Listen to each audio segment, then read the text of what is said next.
Bonjour.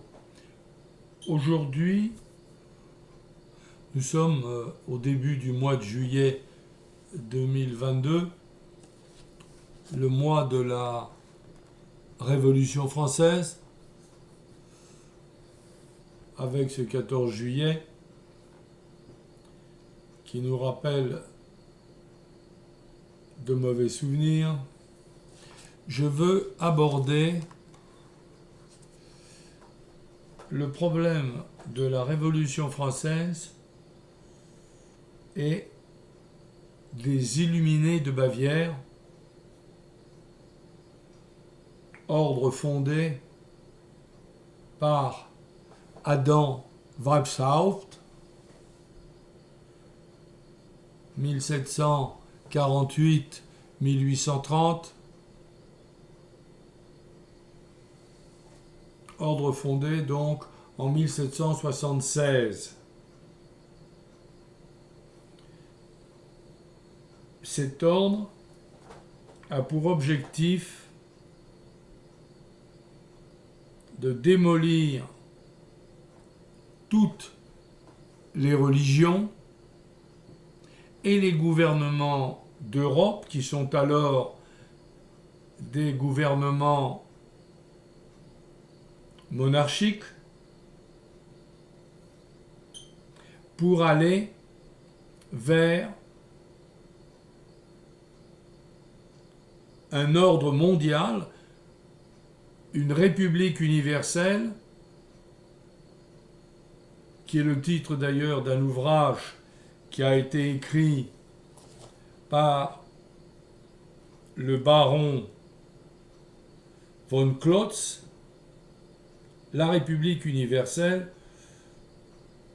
Je vous conseille de lire ce livre, préfacé par Pierre Hilliard, qui est remarquable, car le baron von Klotz, qui fut citoyen français, lui qui était finalement allemand au départ, a été député et sera finalement guillotiné sur ordre de Robespierre en 1794, soupçonné de faire partie de ce qu'on appelle les hébertistes, qui avaient le projet de renverser Robespierre et de remettre le petit roi Louis XVII sur le trône. J'en ai parlé dans mon livre Louis XVII ou le secret du roi, qu'on peut trouver en librairie et sur Amazon et partout. Je vous conseille de lire ce livre qui apportera des renseignements sur ce projet.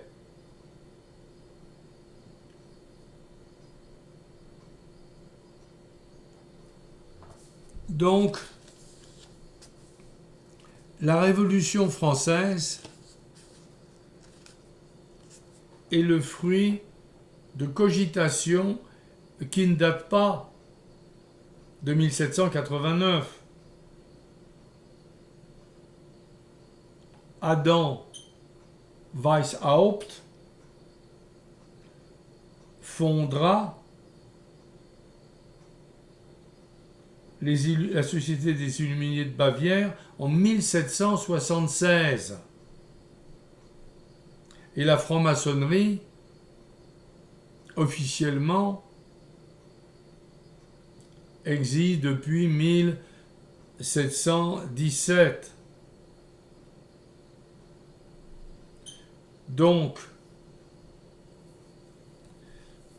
la Révolution française est le produit d'un travail de sape considérable de la part de sociétés secrètes, de la franc-maçonnerie européenne, bien entendu, et qui a bien sûr réussi à transmettre ce programme humaniste par excellence à toute l'Europe, puis aux États-Unis, la Révolution française et la mère de la Révolution russe. D'ailleurs, je ferai toute une émission sur la Révolution russe et comprendre d'où elle vient.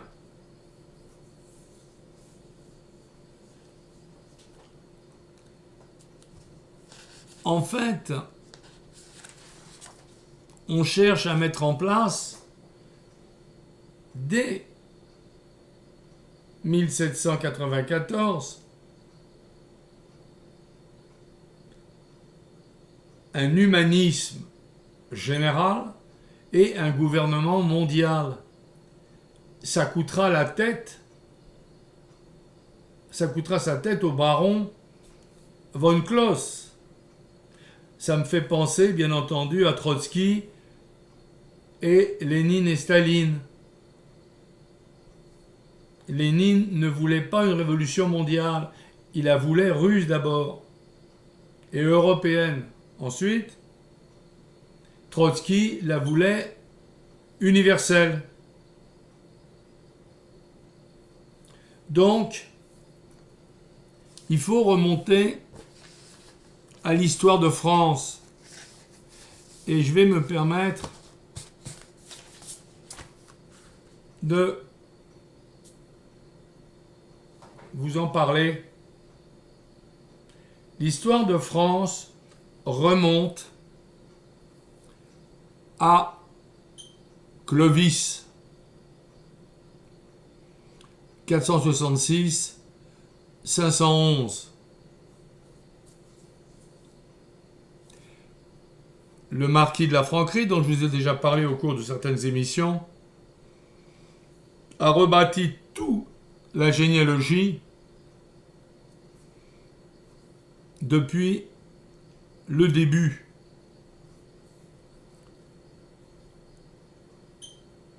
Clovis descend du roi David par Matate, Athildis, qui est l'époux de Marc-Ovire IV, et en ligne directe,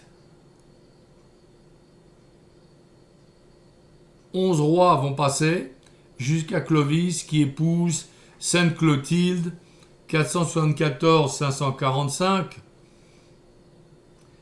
et qui est chrétienne. Clovis, bien sûr, se fait chrétien après la victoire sur les Alamans à Tolbiac en 496, et il sera donc baptisé à Reims, et il y aura ce fameux miracle de la Sainte-Ampoule et de ce fameux testament de Saint-Rémy qui est donné entièrement dans le livre La mission divine de la France du marquis André Le Saint de la Franquerie. Saint Pie X disait le 13 décembre 1908 à l'évêque d'Orléans lors de la béatification de Sainte Jeanne d'Arc: rappelez-vous le testament de Saint-Rémy avec ses bénédictions et ses malédictions pour la France. On retrouve tous ces textes dans mon livre Le Retour d'Ulysse, page 185 et suivante.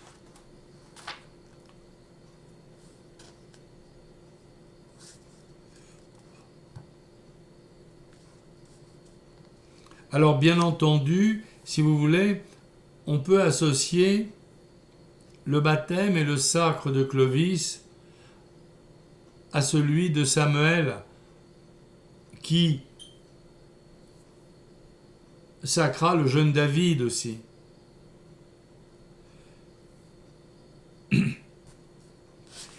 Puisque c'est une colombe qui apporte le Saint-Crème dans une ampoule, rentre dans la cathédrale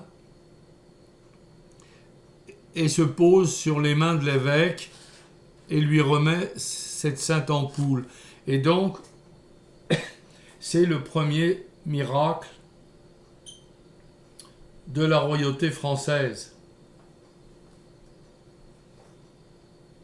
L'histoire de France durera 13 siècles. Alors, bien entendu, la France devient ainsi la fille aînée de l'Église. Et lors d'un de ses voyages en France, Jean-Paul II rappela ce qu'avait dit saint Rémy en 496. « France, souviens-toi de ton baptême. » La France a connu de nombreux mystères. Et je vais vous parler du mystère de Sainte Jeanne d'Arc. Ce mystère fait partie de l'histoire de France. Il est remarquable de voir que dans les moments critiques, des femmes sauvèrent la France. Sainte Geneviève, 419-512, sauva Paris en 451 face à Attila, qui se détourna sur Orléans. Ses reliques furent brûlées à la Révolution. Je vais vous raconter donc maintenant la véritable histoire de Jeanne d'Arc. J'y ai travaillé près de 50 ans. C'est une affaire absolument extraordinaire. Parce que Jeanne d'Arc n'est pas une petite bergère de Don Rémy, absolument pas. Elle naît à Paris le 10 novembre à 2 heures du matin en 1407 et c'est la fille de la reine Isabeau de Bavière et de Louis d'Orléans, le frère du roi Charles VII.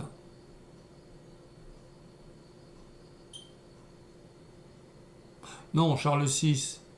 Attendez là. Oui, enfin, Louis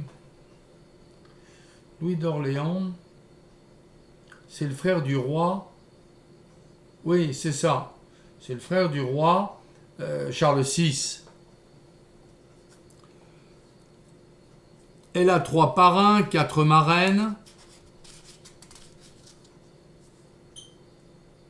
Et elle est accueillie par Jacques d'Arc, qui est le mari de Romée d'Arc. Ils ont 3 enfants, Jean, Catherine et Pierre d'Arc. En 1420, elle a 13 ans et elle entend des voix. Elle se trouve à Don Rémy à garder ses moutons, c'est possible.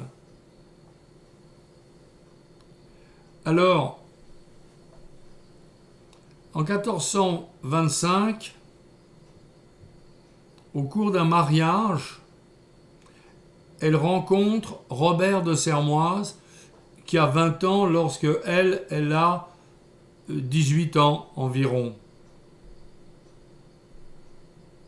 Elle rentrera dans le tiers ordre franciscain.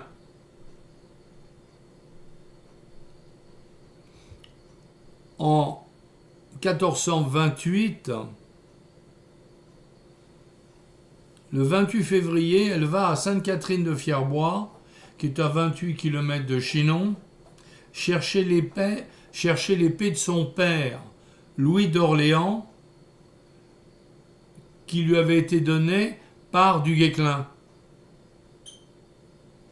Elle écrit au roi, elle s'en va à Tours, puis à Blois, et elle rencontre Gilles de Rais. qui sera maréchal de France. Elle s'arme à Blois.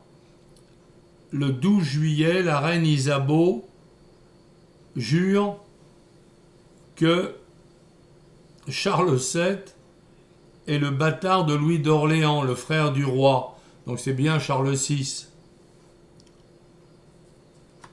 En 1429, elle part de Vaucouleurs. Le 23 février 1429, elle rencontre le roi Charles VII en mars à Chinon.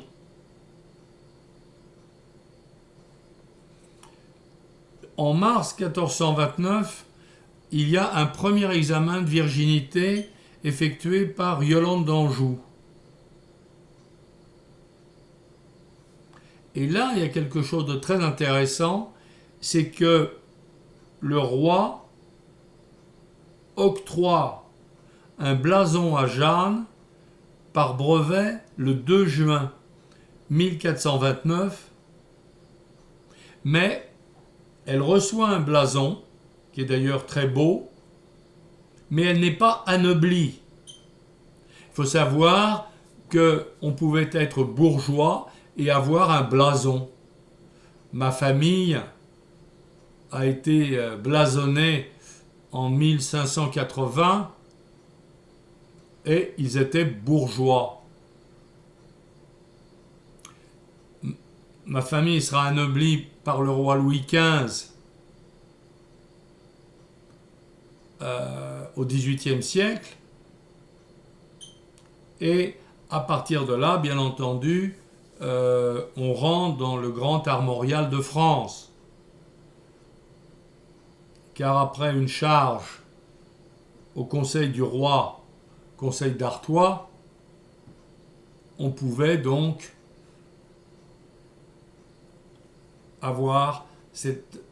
être reconnu donc avec ce blason. Alors elle se met en route avec son armée pour Orléans. Elle est blessée par une flèche entre l'épaule et le sein droit dans un fossé devant Orléans.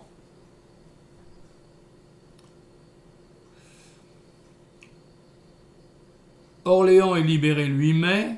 Elle se rend fin juin à Loches et le 17 juillet 1429, Charles VII est sacré roi de France à Reims et elle est présente avec son étendard. Il est évident que c'est impossible pour une petite bergère d'assister le roi à son sacre. Ça montre très bien qu'elle est de sang royal. Alors, elle est au siège de Paris, elle est blessée à la cuisse droite devant la porte Saint-Honoré, le 8 septembre 1429. Il y a l'échec du siège de la Charité-sur-Loire, puis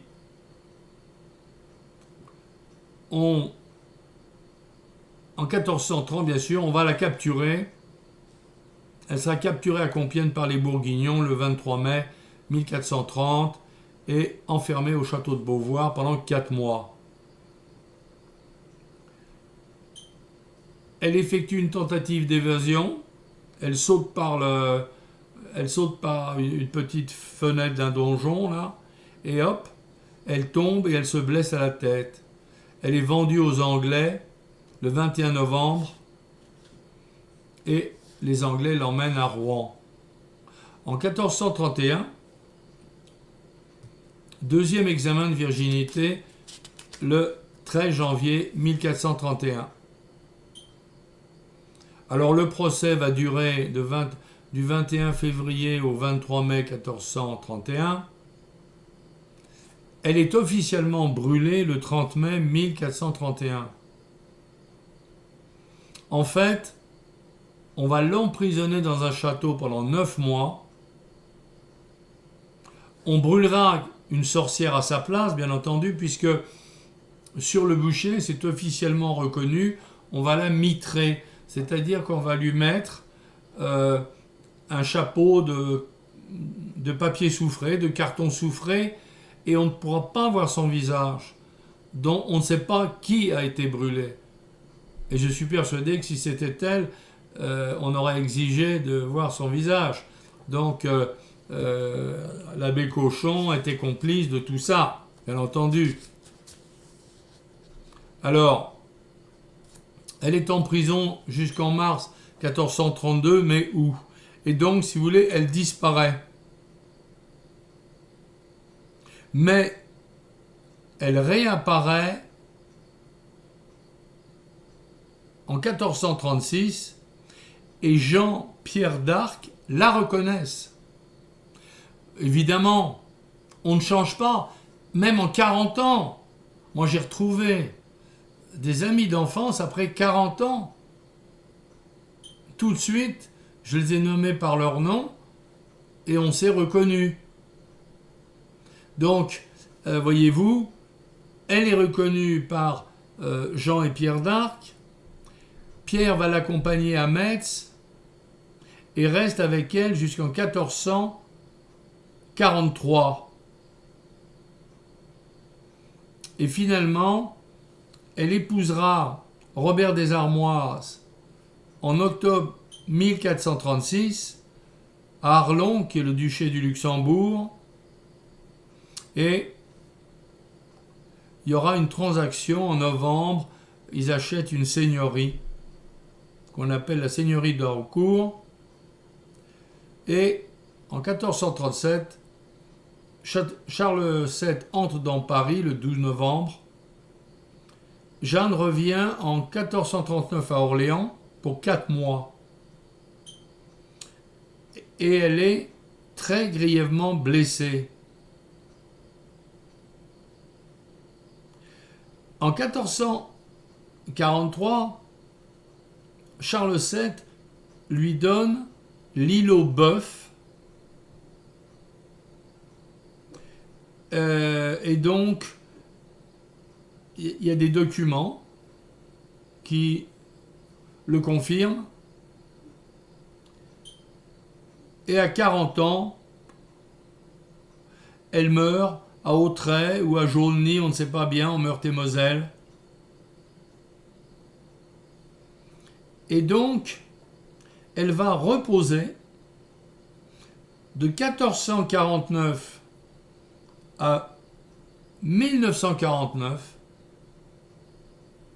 pour 5 siècles dans une petite chapelle à Pouligny-sur-Madon, à 20 km au sud de Nancy. On a retrouvé un caveau. On la voit en armure, une épée au côté, mais la tombe est détruite vers 1890 et son corps sera jeté à la fosse commune. Donc impossible de faire une analyse ADN. Alors, en 1455, le pape Calix III ordonne la révision du procès et en 1456, le jugement de réhabilitation est prononcé le 7 juillet 1456. Il faut noter qu'elle n'a jamais été soumise à la question, ni torturée, ni brûlée par le feu. Et en fait, on pratique un examen gynécologique, on l'appelle Jeanne la Pucelle parce que elle est gynandroïde, c'est-à-dire que les grandes lèvres sont soudées dans le vagin, et donc c'est pour ça qu'on parle de pucelle. Elle ne peut pas avoir de relations sexuelles normales. Alors, ce qui nous mène à la Révolution française, après ce blasphème de l'affaire de Jeanne d'Arc, on continue avec Louis XIV et ce refus de la demande de Jésus-Christ donnée à Sainte Marie, Marguerite Marie Alacoque en 1689, où Jésus demande que son cœur soit sur le drapeau du roi, sur le drapeau blanc du roi. Et évidemment, Louis XIV refusera cette demande et on comprend pourquoi la France a eu les malheurs qu'elle a connus dans la suite des événements. Louis XIV, c'est vraiment tout un poème. Moi, j'ai bien lu sa vie. C'était un homme qui était méchant, mauvais. On l'appelle le roi soleil, mais il était orgueilleux, cruel. Une fois, il s'est perdu en forêt au cours d'une chasse à Cours. Et à la nuit, il vient demander un hébergement dans un château et en remerciement, il va confisquer ce château et mettre son propriétaire en prison. Enfin, ça, c'est toute une histoire, je ne veux pas la raconter maintenant. Il a eu 2 épouses, un mariage officiel et un mariage secret. On sait qu'il a épousé Madame de Montespan, très âgée. 8 à 10 enfants illégitimes. Donc vraiment... Alors, bien entendu, durant son règne, il y a eu l'enfermement du masque de fer, qui meurt à la Bastille en 1703. Et il est arrêté en 1661.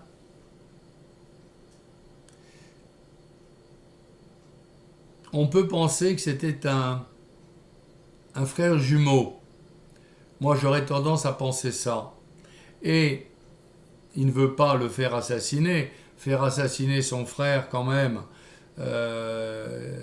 il aurait été le roi Caïn. Bon, mais il va le garder prisonnier 32 ans. Il va rester à l'île Sainte-Marguerite un bon moment, puis après, on le transfère de l'île de Sainte-Marguerite à la Bastille à Paris,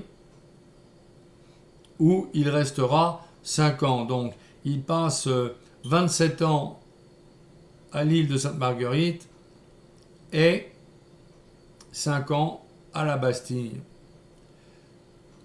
Mais il va tenter de dire qui il est. On va trouver au bas de la muraille de sa prison une assiette qui va être retrouvée par un jardinier.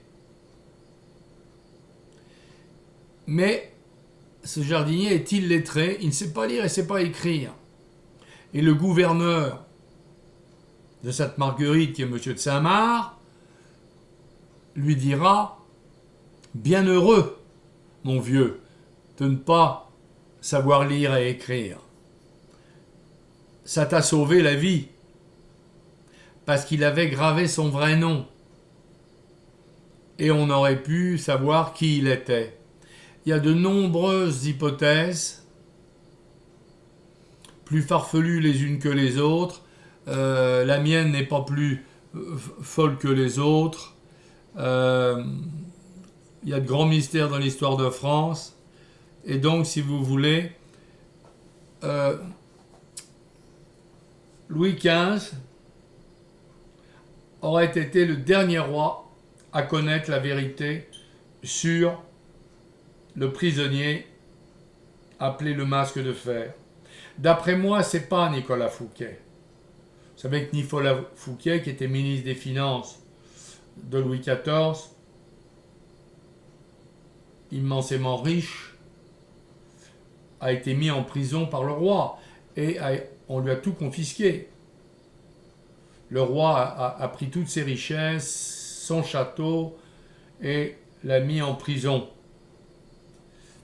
Et Nicolas Fouquet est mort aussi en prison, à la Bastille. Donc, si vous voulez, on joue un peu avec ça. On dit également que Michel Chamillard, qui était ministre de la guerre de Louis XIV,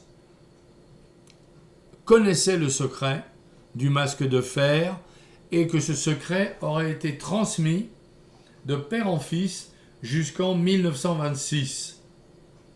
Extinction de la famille.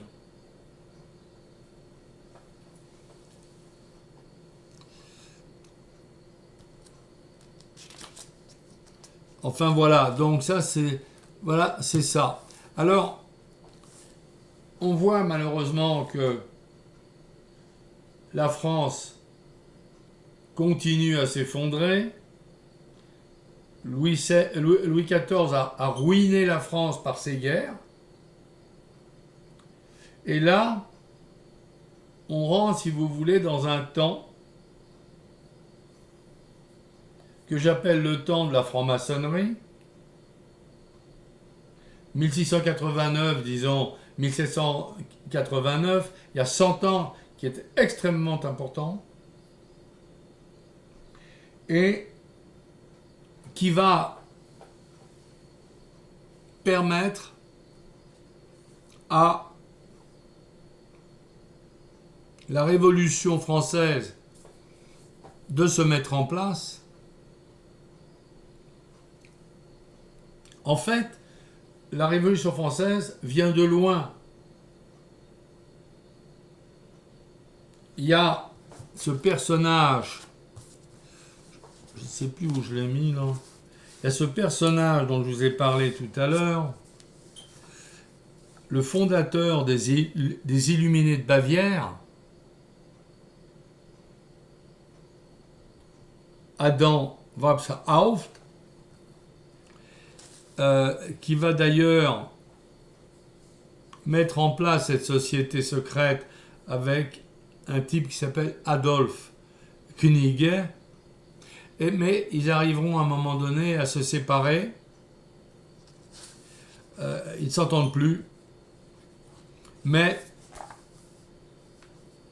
les Illuminés de Bavière vont s'infiltrer dans toutes les loges francs-maçonnes d'Europe et vont permettre, avec leurs idéaux humanistes, d'effondrer les monarchies européennes. Il faudra attendre la guerre de 14-18 pour véritablement effondrer tous les régimes monarchiques européens. Donc, voyez-vous, ça a pris du temps. Mais il y a véritablement un complot pour effondrer ces monarchies qui ont une philosophie chrétienne au départ. Toutes les monarchies européennes ont été bâties sur le Christ, malgré tous les divorces à travers le protestantisme et toutes les crises qui se sont passées. Alors,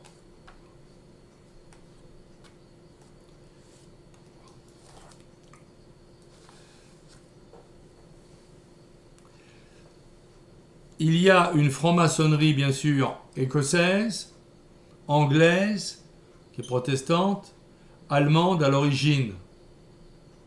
La franc-maçonnerie française s'inspirera de ces différentes loges, d'où sortiront la Grande Loge de France, le Grand Orient de France, la Grande Loge nationale, la Fédération française du droit humain, la Grande Loge de l'Alliance maçonnique française, la Grande Loge féminine de France.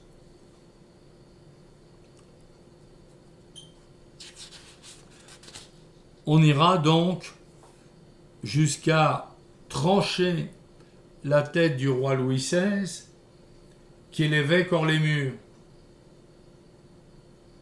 Et donc, en tranchant la tête du roi Louis XVI, on a tranché la tête de l'Europe, qui d'ailleurs ne s'en est jamais remise.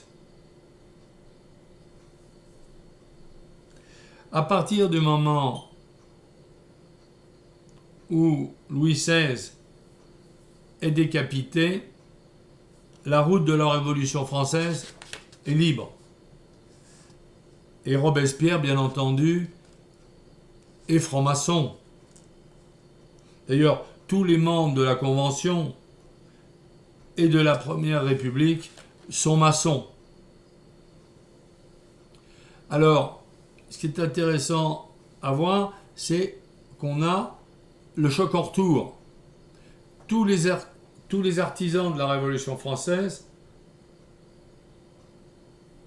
périront soit empoisonnés, comme Mirabeau, soit guillotinés, comme Robespierre et consorts. Ce sera la même chose d'ailleurs pour la Révolution russe en 1917. Lénine sera empoisonné par Staline, qui sera empoisonné par Beria, et Trotsky sera assassiné sur ordre de Staline. Vous voyez, enfin, ils se bouffent tous les uns les autres, quoi. C'est le serpent qui se mord la queue. La révolution dévore ses enfants. Le sang appelle le sang. C'est connu, hein, je veux dire, c'est pas nouveau. Donc la révolution française, c'est une œuvre vraiment satanique. Et on la reconnaît aux signes suivants. La première chose, on tue le roi, Louis XVI en 1793, ou le tsar Nicolas II en Russie en 1918. Parce qu'il représente l'Église du Christ. On tue les prêtres, on brûle les églises, on les ferme. Moi j'ai vécu en Russie où j'ai visité des églises qui étaient transformées en écuries, en toilettes publiques, en musée de l'armée. Satan coupe ainsi les fidèles de l'Eucharistie, qui est pour moi vraie chair et vrai sang de Jésus-Christ.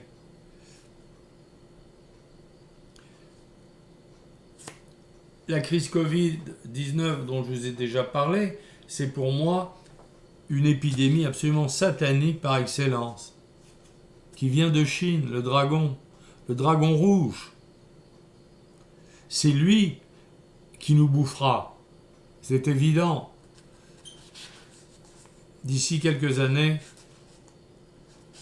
on sera bouffé par la Chine, ça c'est sûr. De toute façon,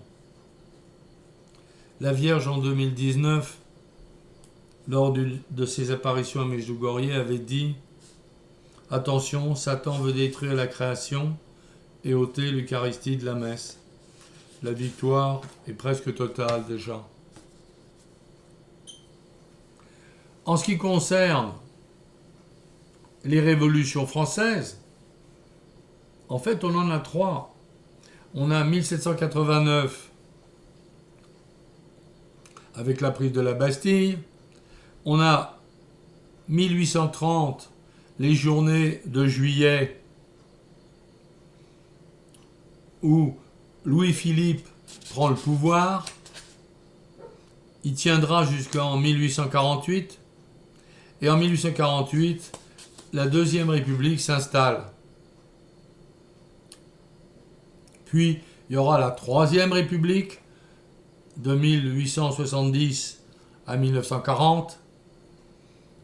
La Quatrième République de 1946 à 1958. Et la Cinquième République de 1958 à aujourd'hui, 2022. Un grand maçon, Alain Bauer, ancien grand maître du Grand Orient de France, a dit « La franc-maçonnerie, je l'ai entendu dire, la franc-maçonnerie, c'est la religion de la République. » À partir de là, il n'y a plus qu'à tirer, la chaîne. Tout est dit. On parle de 6e République, mais ça ne changera absolument rien à rien.